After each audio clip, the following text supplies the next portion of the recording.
গ্রাম ছাড়া ওই রাঙা মাটির পথ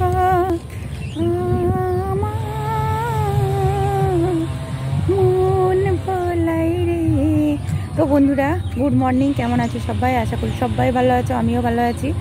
তো দেখো, আমি স্কুলে যেতে যেতে রাস্তায় গ্রামের পথে দেখো দাঁড়িয়ে আছি। এখানে পুরো মাঠ শুধু ধানে ধান, মানে আর কিছুটা গেলেই আমার স্কুল। তো রাস্তায় একটু তোমাদের সামনে দেখা করে নিলাম, কেননা বুঝতেই পারছো সেন্টারে গিয়ে তো আবার প্রচুর কাজ, আর সেন্টারে গিয়ে করতেও পারবো না, বাচ্চারা চলে আসবে। তো আজকে আমি ভুলে গেছি হেলমেট পরতে, দেখতেই পাচ্ছি আমি হেলমেট পরিনি, আজকে চলে এসেছি। তো এটা ঠিক নয়, গাড়ি চালানো মানেই হেলমেট। এই দেখো আমার গাড়ি। তো এই ফাঁকে একটু ভিডিওটা করে নিলাম।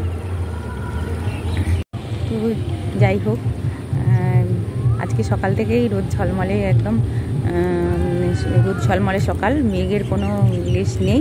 তো বৃষ্টি আজকে মনে হয় হবে না। তো যাই হোক, বৃষ্টি না হলেই ভালো। একদিন বৃষ্টি হয়ে গেছে মানে চাষিদেরও উপকার হয়েছে, সবারই ঠিকই আছে। তো চলো টাটা, পরে দেখা হচ্ছে।